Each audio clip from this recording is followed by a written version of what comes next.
Welcome to Forest Alchemy, where love, land, and community converge in a dance of wild creativity. We're Mike and Allie, forest dwellers and soul partners, sharing stories and projects from our permaculture community homestead. Come gather by the fire, and let's explore the magic of connection, creation, and the living land.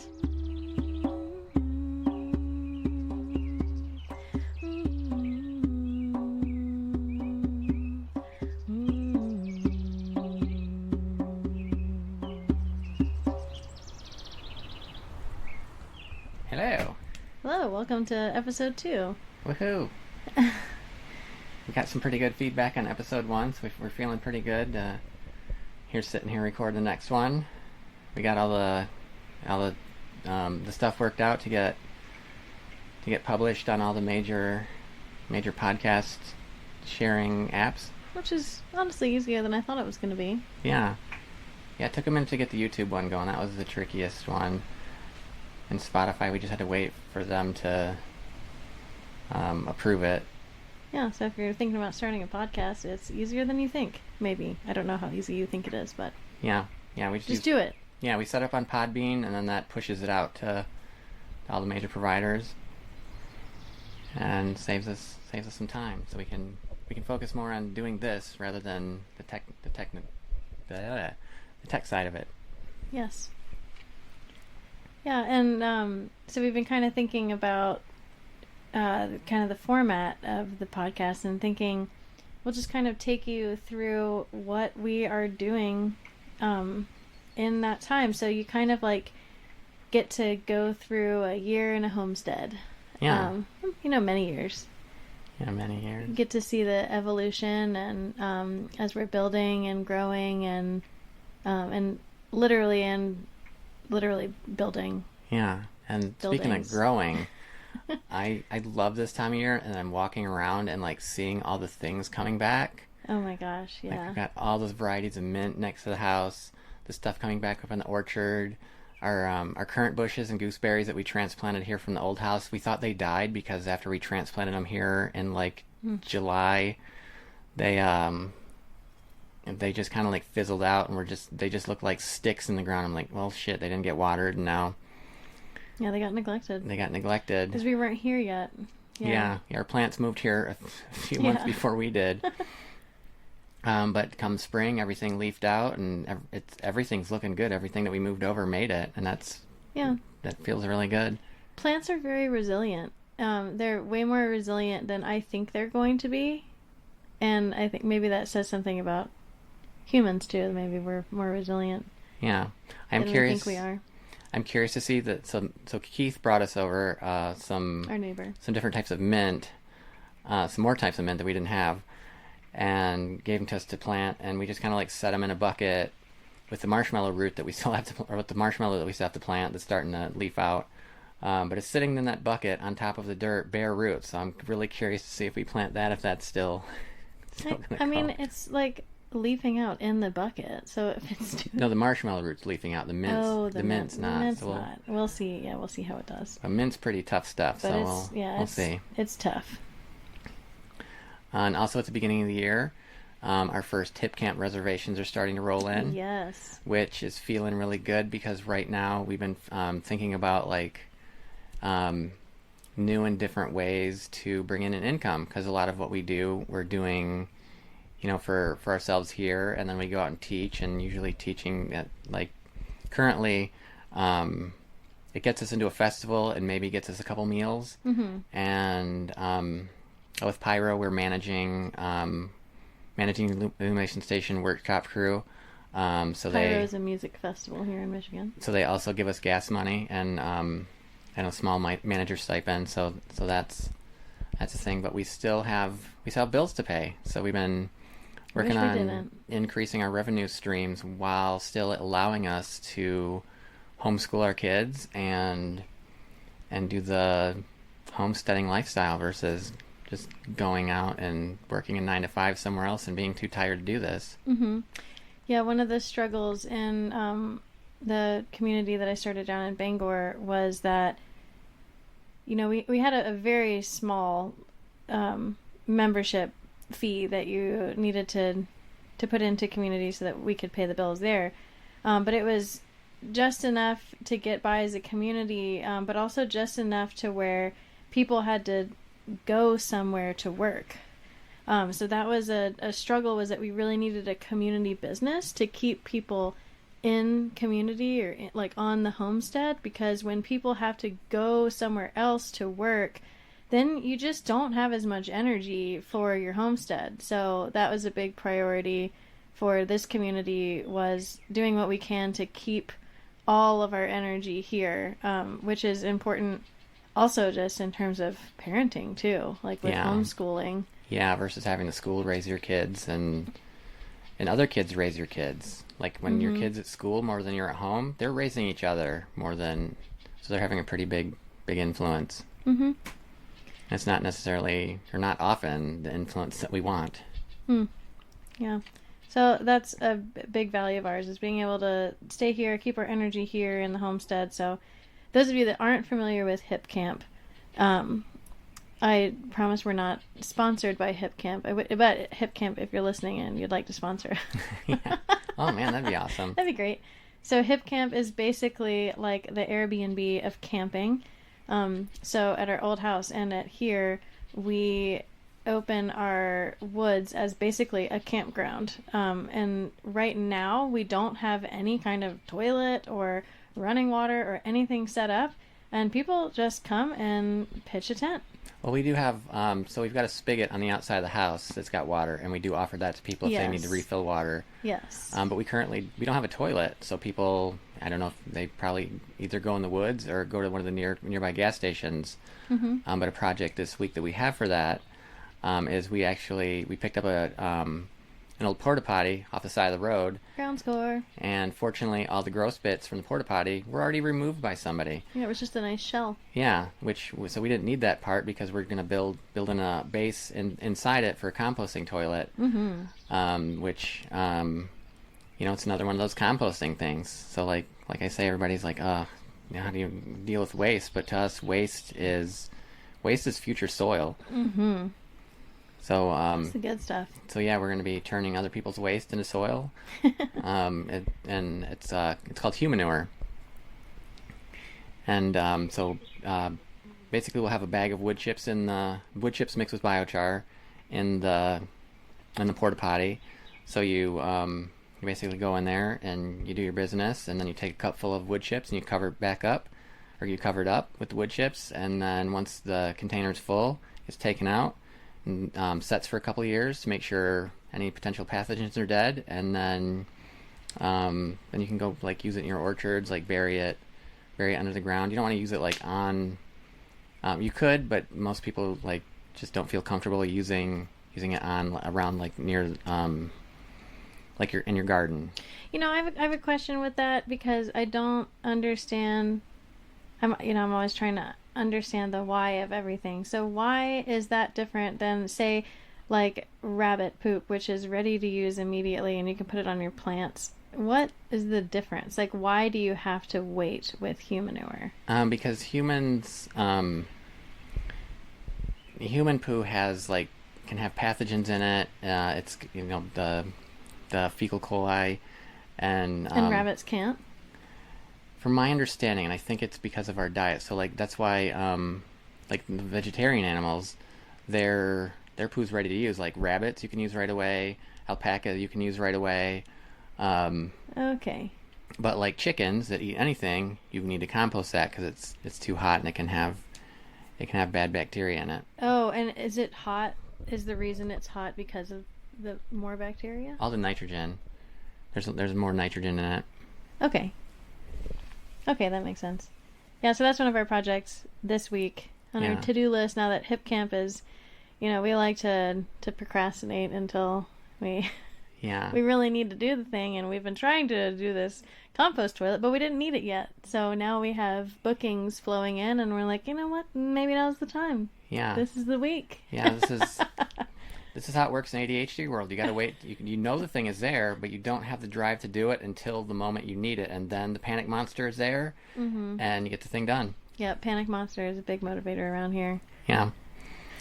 Yeah, it gets the things done, though. Just it'd be nice if it was a little less stressful, because it can be stressful doing it that way.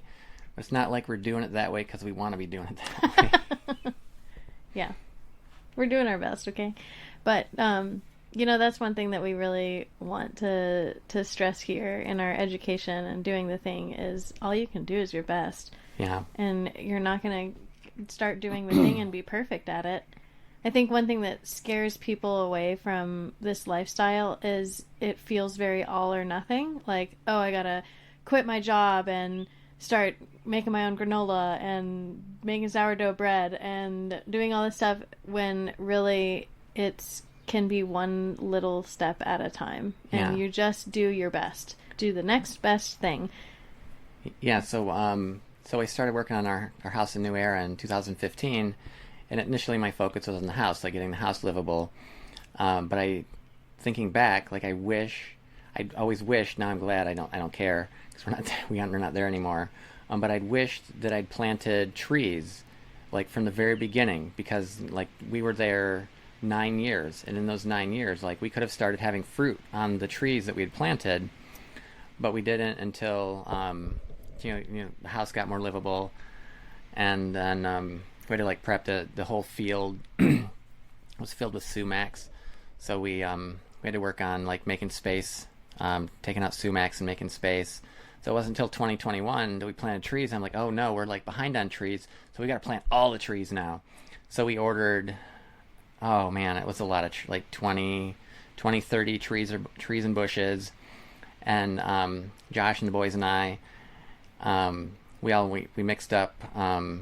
We got a bunch of biochar ready and mixed in with some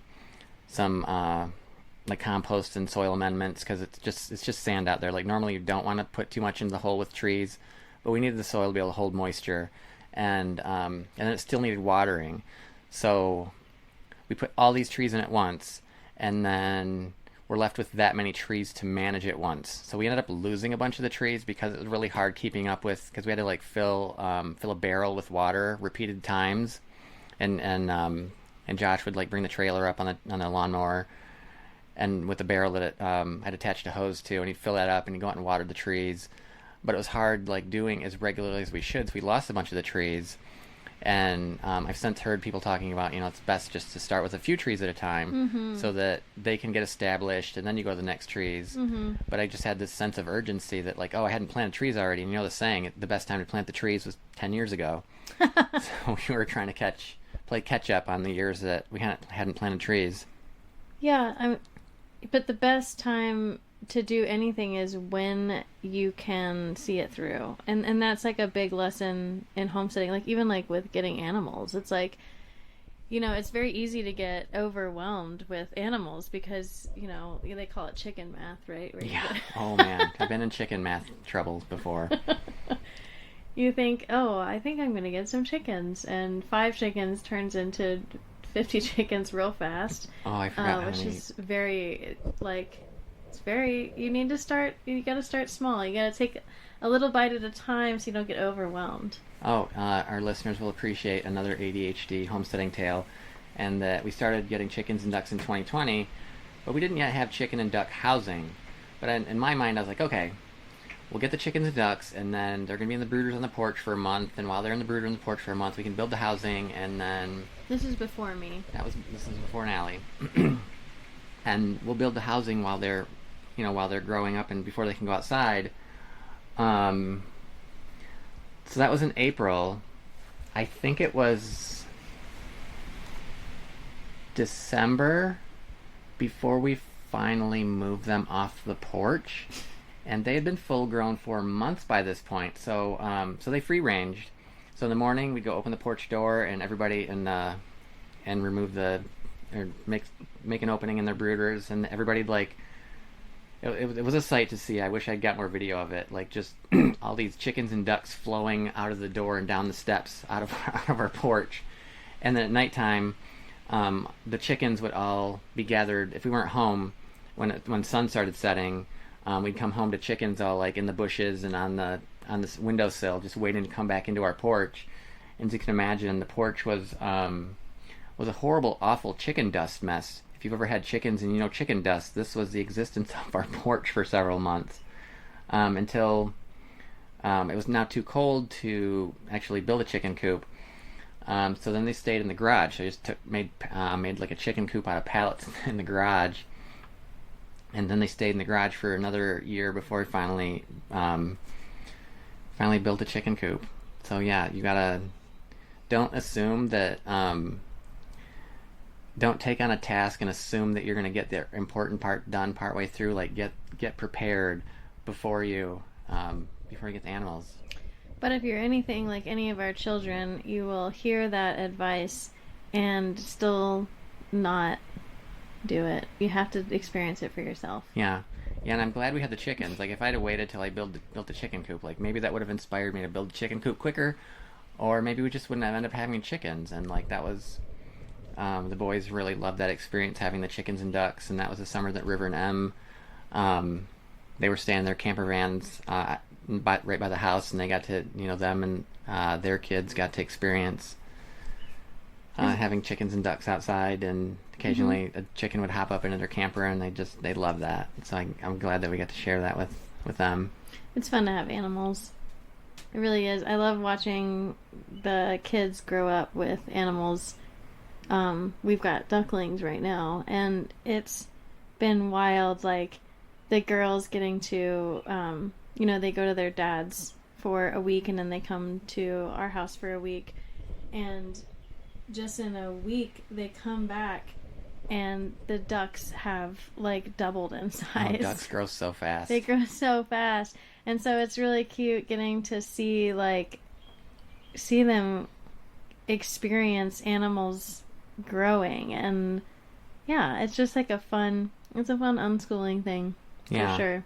Yeah, and it's an experience like most kids don't get these days. No. And that's another thing that I love about this lifestyle, is our kids get to experience so much more. Our kids have such a connection with food because they started it from seed and got to go out and harvest it. Like, I remember the boys, when we started drinking smoothies in the morning, like greens were one of the things we put in the smoothies, and they were so excited to run out to the garden and harvest greens to bring in and put in a smoothie.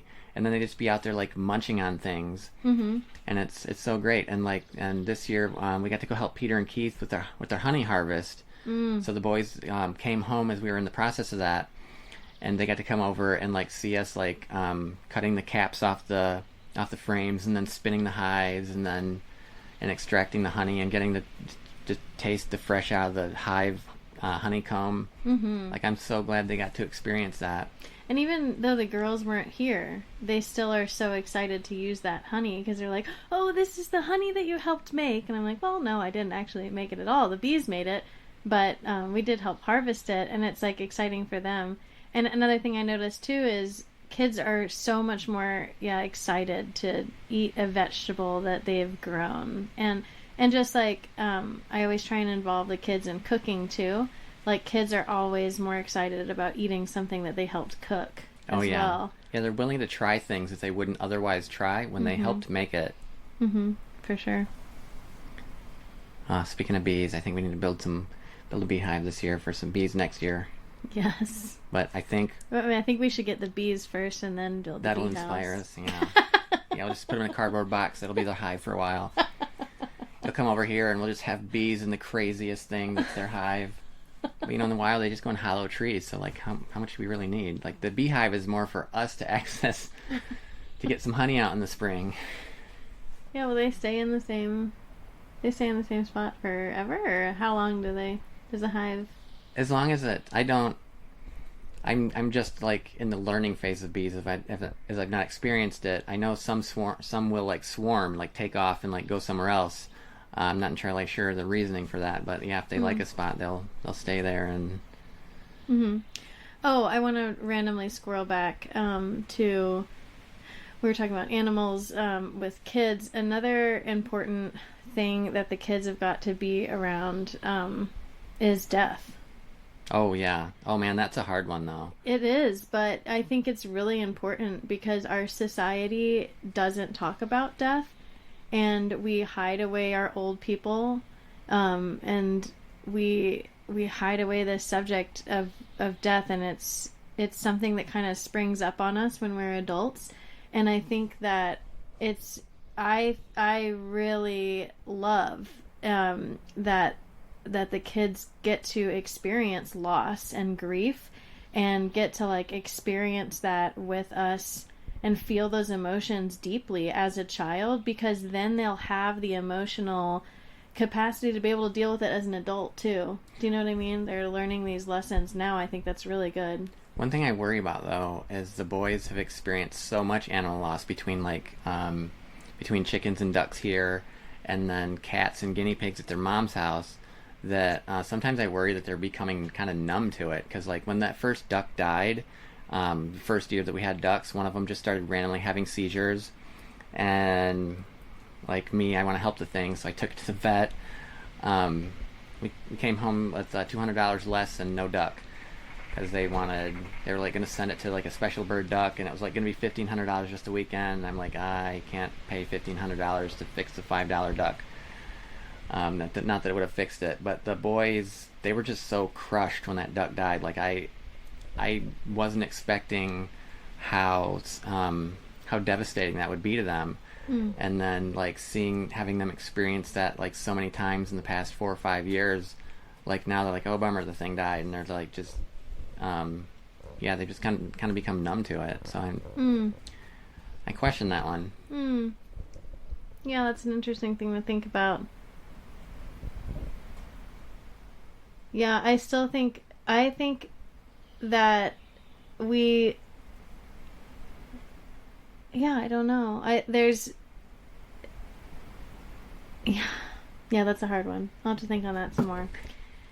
But I still think it's better than the alternative, which is don't talk about it at all. Oh, for sure. And like almost like hiding our emotions around it until like, this is something that I've come across a lot with people, is that they just like deny that death is even a possibility. Like it's with other humans, it's like, oh, we'll take him to the hospital and they'll hook him up to all these things, and it's like it just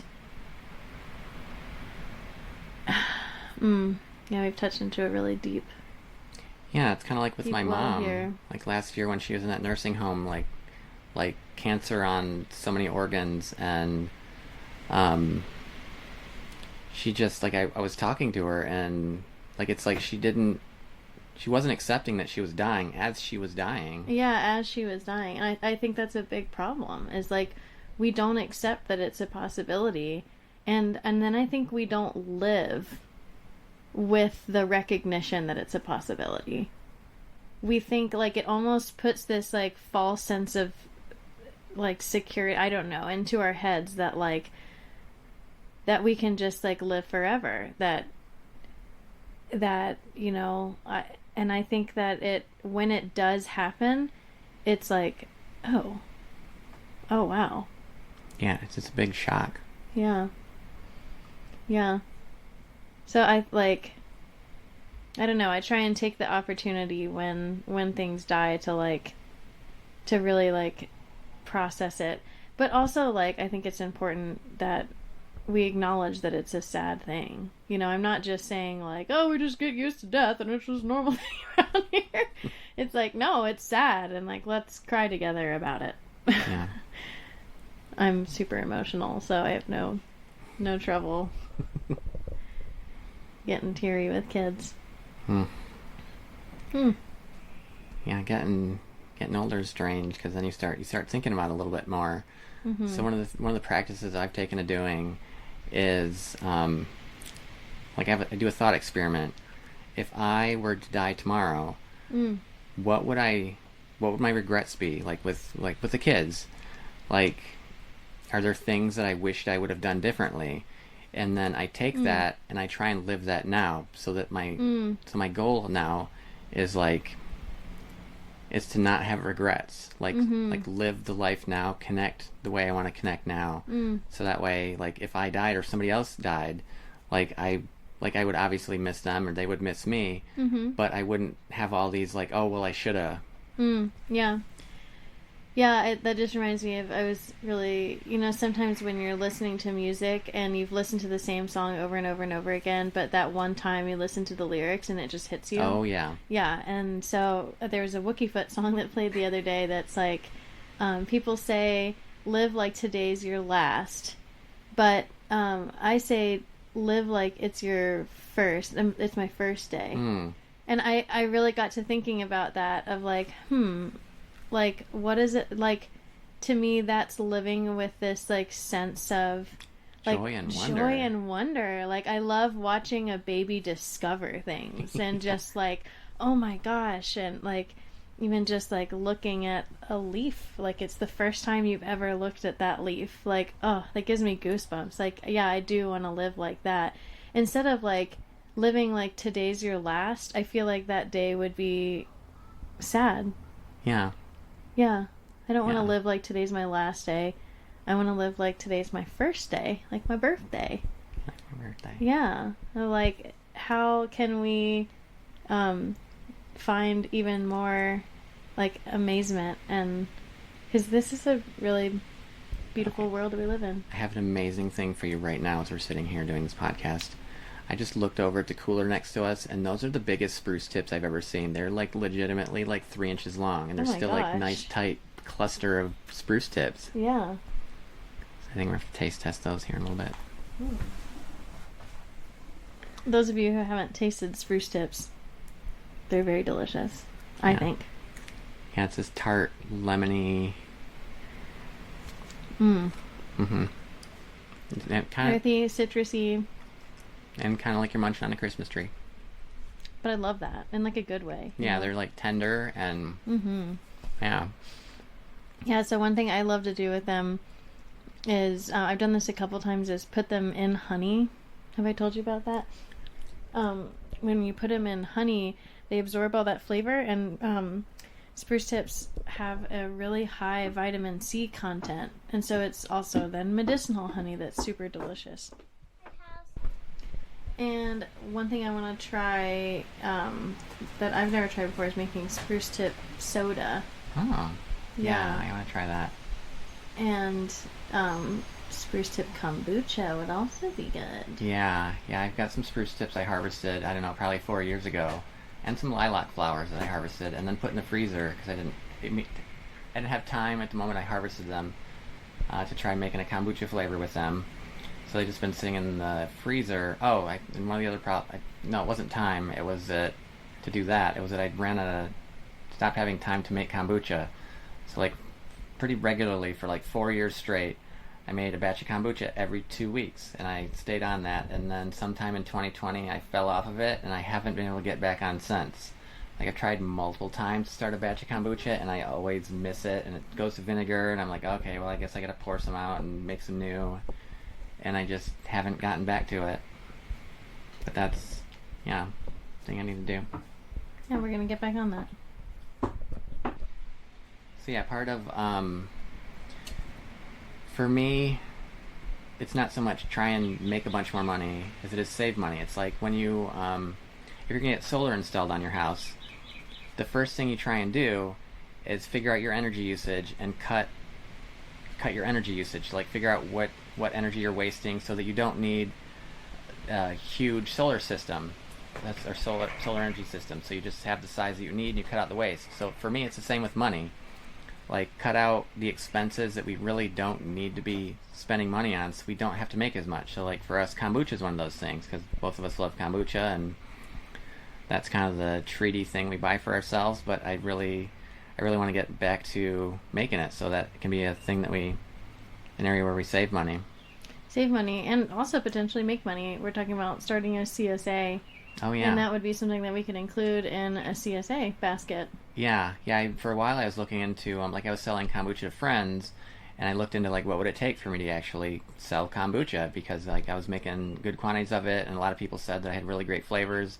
I had people tell me that they liked my kombucha when they didn't like any other kombuchas they'd had. But I looked into it, and it actually is excluded under Michigan's cottage law, like anything fermented. Anything fermented. And with kombucha, there's often a lot of testing that needs to be done, like they test alcohol content, because in making kombucha, first it converts it to alcohol, and then very rapidly, like there's not a point where there's like a high alcohol because the acetic acid eats the alcohol to convert it to acetic and lactic acids. I probably just botched that description up, but we'll do the kombucha episode in the future. But one of the workarounds for that is doing a CSA. And for those of you that aren't familiar, a CSA is basically like farms can have people that the word that I'm looking for is not subscribe, but it's kind of is a subscription because yeah. So oftentimes the ones I've seen is like at the beginning of the year you pay the farmer, let's say $400, and then that gets you a box of produce every week. Mm-hmm. And in that box, you can include fermented foods and baked goods, and like homemade body products. And so, like, those are a lot of things that we do. Yeah. So that's the thing that we plan on doing in the future. We're already Liberty's been working on getting the garden planted, and Tony's been working on getting the garden planted over on the other side. And we plan on growing more than we can use ourselves. So we're looking at finding a few friends that want to try out a CSA with us, just so we can kind of like see what we need to do on our end before we scale up. Mm-hmm. Yeah, and I like one of my passions. I love growing food, but one of my favorite things when it comes to homesteading is preserving food. Yeah, whether same. It's canning or fermenting. That's where my passion really lies. So I'm excited for the abundance of cabbage that we're going to have so that we can ferment it. Love making some crouchy. And I'm also excited for the peppers that we're going to be planting in the greenhouse, because my favorite thing to ferment is hot sauce. So if you like spicy stuff, that it is like I'll go ahead and say it, I'm addicted to hot sauce. I have to have it on every meal. I blow through it so fast. I forget how quickly you went. When we make hot sauce, we'll often have like multiple half-gallon containers of it, and we timed it one time, and I think you went through a half a gallon in like 2 weeks. Oh my gosh, it's so bad, but it's just so delicious. Since making hot sauce, when I go back to store-bought hot sauce, I'm like, this is so bland. Fermented hot sauce, it just adds like the best flavor to it. And I did find... Oh, that was my alarm to take my iron, everybody, in case you're wondering. And I lost my train of thought. Hot sauce. Oh, I did find a fermented hot sauce that they sell at the at Myers, but it's still not as good. Yeah, it costs more money. Anyway, making money, saving money, CSAs. So we also host workshops, like all these things that you hear us talking about, that like composting and fermentation. These are all things that we do workshops on. So if you want to support us by coming to our workshops and learning a new skill, and we don't want money to be a barrier for people learning these skills. So like we often ask for pay what you can. Yeah. I think we have like a recommended donation of like $35 for most of what we do. And for people that can afford a little bit more, throw a little bit more to help kind of balance, so people who don't have as much or any can still come to these workshops, because we don't feel like knowledge should be locked up behind a paywall. So like we still want to share this knowledge, even if people are limited in funds. Right. And another way that we try and get really creative with energy exchange, and so money is a great way to support with energy exchange, but we also love bartering, which is again another really great way to save money, is by being able to barter with other people.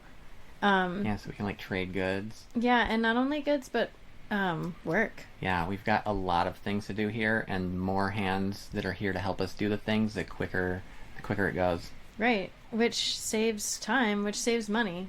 So like, let's it's good to get creative, and especially like again, I think that's one of the challenges that people have with like leaving the system and leaving their jobs in which they get this regular paycheck. Like it can feel scary to step into this reality in which we don't have a regular paycheck, but it's allowed us to get creative. Yeah. Yeah, and another avenue that we're looking at for bringing in income is with this podcast. Like we would love to find some sponsors who are in alignment with our values and kind of on the kind of in line with the things that we talk about. If we can't find that, we're bouncing around the idea of just letting the I think it's Podbean put some ads, insert some ads in there just to bring in a little bit more income for us. Mm-hmm. But if anybody out there wants to sponsor this, we would love to talk and share your information. Yeah, we're all just trying to make ends meet, you know. Yeah. Another thing we're gonna with this podcast, speaking of this podcast, is we're looking at some authors we want to talk to of the books we've been reading, but we really want to focus on like our local community, like that not just where we live, but outside of our community. So we're planning on talking to some farmers. What else were we talking about? Oh, there's so many people. Yeah, like one of the things that makes Mike and I a power couple is that we're both really good at making friends. We love to make friends everywhere we go. And we always joke, but it's not a joke, it's true, that we are the mycelium of the forest. Yeah. And so we love connecting with people. And even when we weren't together, coming together now, we now have this like large web of really amazing friends that are doing really amazing things. And we want to support our friends and what they're doing. So we want to share what our friends are doing. So we're gonna we want to like raise each other up. And this is something that's really, really important to me. Is I notice so much that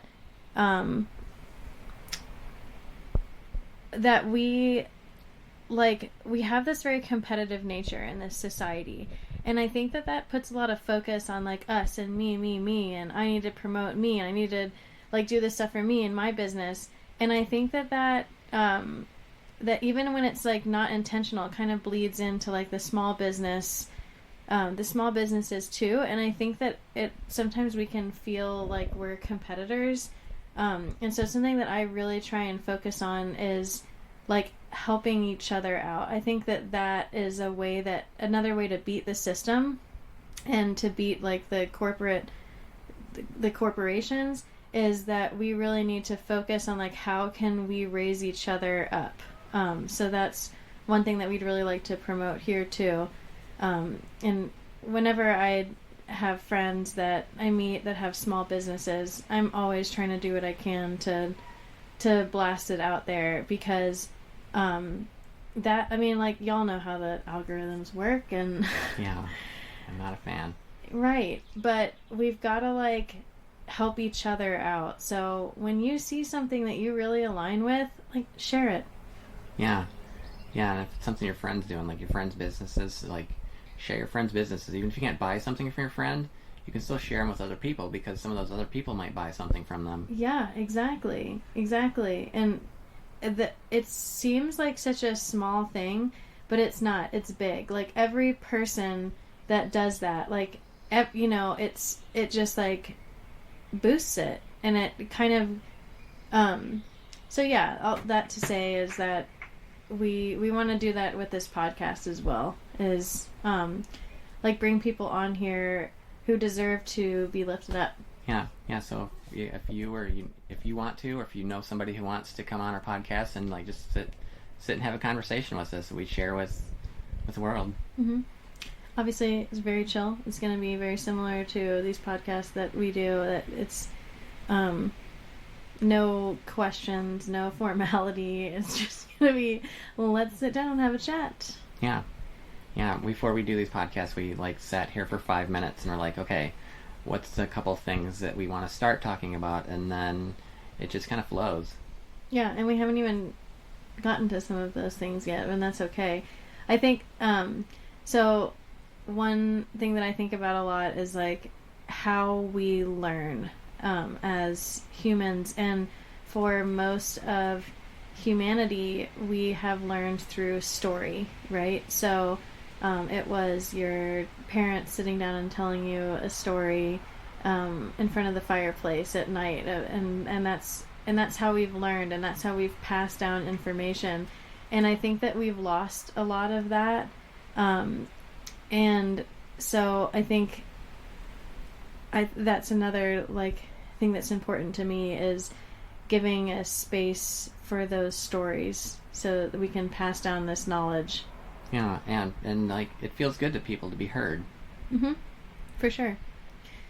So talking about the things that we were going to talk about on this podcast reminded me of one of those topics, which was the storm. Oh yeah, I'm glad you remembered. Storm preparedness. Because as you're saying the things, you're like, oh yeah, there's still other things we've got to talk about, and I'm like, wait, what? What were the other things? I don't remember. I hope you remember. That was one. There could be more. I don't know, but yeah, wherever you're listening from, listeners, don't know if you guys have experienced the storminess that we did, but we had a tornado close-ish.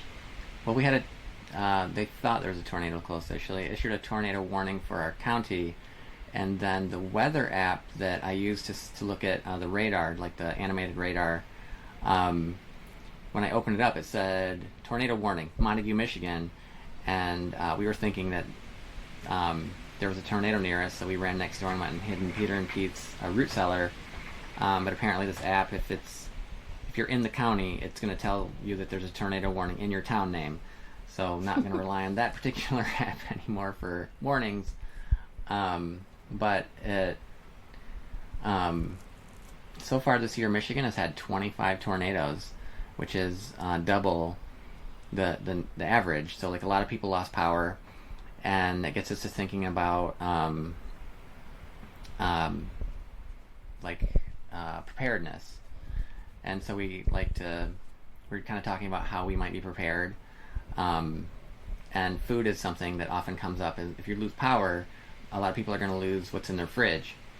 And here we've got a standard upright fridge, but we also have a chest fridge, which was a chest freezer that I plugged into a temperature controller so that it keeps it at refrigerator temperatures. And since the door opens on top instead of opening from the front, it stays cold a lot longer, and it takes way less energy to power. So I think when I put a kilowatt meter on there that tells you how much power an appliance is using, the chest fridge used in 1 year, the amount of power that the other fridge uses in a month. Oh wow. Can you explain in more detail how you turned the freezer into the fridge? Yeah, so I got a controller that it's got 2 plugs on it. You plug it into the wall. It's this box, and it's got 2 plugs on it. One is for if you want to power a heater or something that warms, and one is for something that cools. And then you go in the settings and you tell it when you want to kick on, and when you want it to kick off. And you can set alarms on it too, so that way if it gets out of that temperature range, the alarms will go off to let you know, which has saved my ass a couple of times. When there's like a failure I think one time there's a failure with the temperature probe. So connected to it, there's a probe on a wire that just goes into the fridge, and I put it like halfway down the chest fridge that can send the temperature information to the controller, and then the freezer is just plugged into the cooling outlet on that, so it cycles it on and off, so that it stays within a refrigerator temperature. And this is pretty accurate controller, so you can like do it to a 1/10 of a degree. So I think the low cutoff is like just a couple of degrees above freezing, and then I forget what the high cutoff is, but it keeps it nice and cold. And where did you get this temperature controller? I just got that one on Amazon. But that's so it's a temperature controller for, like, specifically for what you're using it for, or? I'm not sure what other people use them for. I've used them for controlling heat. Like, I've got another one that I use for controlling a heater. So when I was incubating eggs, the house was colder, or or was cooler because I like keep the house like closer to 60 in the winter. But when we have an incubator, the incubator is insulated in a way that's expecting the house to be in like the 70s. So I was having temperature problems in the incubator, so I put it in a closet and I stuck a heater in there on one of these controllers. So like, and so that kept it cool enough. Yeah. So like, it would turn off. So it turns off the appliance or turns on the appliance. Yep. Just through the plug. So if it's appliance that like it's digital controllers, it might not work as well. But anything that's got like a basic analog switch. As you can tell, Mike is the mechanical person in this relationship. My brain doesn't quite work like this. And there's other versions of this one that people use for they have like a reptile enclosure, and they need to like control the heat in the reptile controller. They'll like use this style of thing. This one's a little bit more advanced than you use for that, but I'm not actually sure off the top of my head what other people use them for. But it so yeah, we have our regular fridge, and then we have that chest fridge, and then we also have a chest freezer. Yeah, it lives in the garage currently because we are in a tiny house. Yes, but the chest fridge that we have, if the power went out for long stretches of time, it would stay cool for a lot longer. Yeah, it'd stay cool for a lot longer. And one thing that we still want to get is like kind of a battery pack that's solar powered that can give you something to charge your phones. But if size big enough, you'd also be able to run this freezer on it, or the chest fridge, because it draws less energy than an upright. Yeah, but an upright would be too much. Yeah. To be able to run off of this. So that's something. And is that like a long-term solution? Like if you lost power forever, you'd still be able to use it? Yeah, this is something you could do on solar. Okay. Interesting. Yeah, and then at the old house we had the heat pump water heater too, which uses a lot less energy and could have been powered with if you had a decent sized solar array on your house, that this water heater could have been run on that too. And I'm guessing then it could also be used with wind turbine. Depends on how big the capacity of it. Like a lot of them are like other besides solar, like in an off-grid scenario. Yeah. If you don't have solar. It's been probably a decade and a half since I've looked into wind, which honestly I want to get back into. I had some ideas for some wind turbines. It depends on the sizing of the wind turbine. That's the same with solar. Yeah, I've heard solar can be challenging in different areas of the country, and that it can be challenging in Michigan. Yeah, we don't get... they say that we have more cloudy days in Seattle on average. And especially during the winter, we've got it's often like cloudy for like a month at a time in the winter, and then clear skies at night. Which is just interesting to me. So I was raised in Florida, and then I lived in Nashville, Tennessee for quite a while, and then in Pueblo, Colorado, which is an average of 300 sunny days a year and is pretty much a desert. So it was definitely a contrast coming from that environment to here. But it's interesting, you've brought up the Seattle thing about Michigan, and I just don't feel like... I felt like Nashville was just way less sunny, which is just so weird to me that that you say that Michigan... I feel like Michigan is like so much sunnier in the winter. It's interesting how the brain works. Well, I really started paying attention to it. So for the from the summer of 2016 to the spring of 2018, we were staying in Rockford for parts of the week. And in Rockford, that house, Keegan had converted the attached garage into a greenhouse. So on any sunny days when it's cold outside, if you open the two doors, if you open the garage door and the kitchen door so that it flows through the breezeway, that could keep the house warm. Just the heat from the greenhouse would flow into the house and keep it warm. And I just remember that that we use that quite a bit in like late fall, and then again in like late winter, early spring. But over the winter, there were very, very few days when it was sunny enough that we could actually open those doors and heat the house. Okay, well, anything else you'd like to share before we go? I think we now have a baby waking up from his nap, so seems like perfect timing. All right. Oh yeah. So on energy generation, I stopped thinking so much about like wind. That was something I was looking into quite a bit. I wanted to build a vertical, like when you think of wind turbines, you think of the the big propellers on a tower, windmill looking things. But I was looking more into the vertical. It's a VAWT. I'm blanking on the acronym. It's the ones that they're kind of like they stand up. They're like ultimately like they're a cylinder shape, and they've got like the vertical vanes, and they like spin. They spin on a different axis. They're better for because I was looking at this. I live in the city, and cities you have more turbulent air, so I was looking at like wind turbine designs that could do better in turbulent air. But I stopped thinking so much about that because honestly, my ultimate goal for off-grid power is a wood gas powered generator. So a generator that runs from burning wood.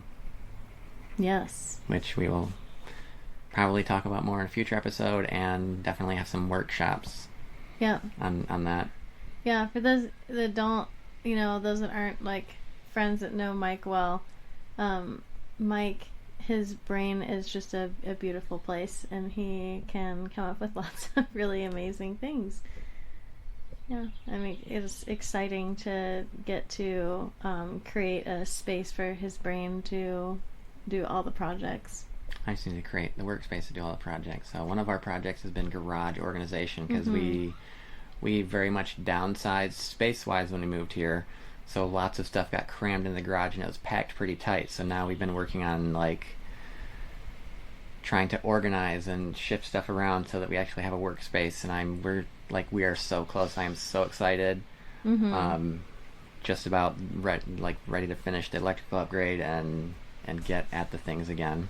Yep, you're doing it. But we're gonna do this composting toilet this week. It might happen it's gonna get built in the driveway, but it's gonna get done. All right, well, friends, we'll catch you on the next one. Yeah, talk to you later. Toodaloo. Thanks for joining us in the forest. If you felt a spark, share this episode and leave a review. It helps grow the mycelial network. Follow our journey on Facebook and TikTok at Soulfire Forest. And until next time, stay rooted and radiant.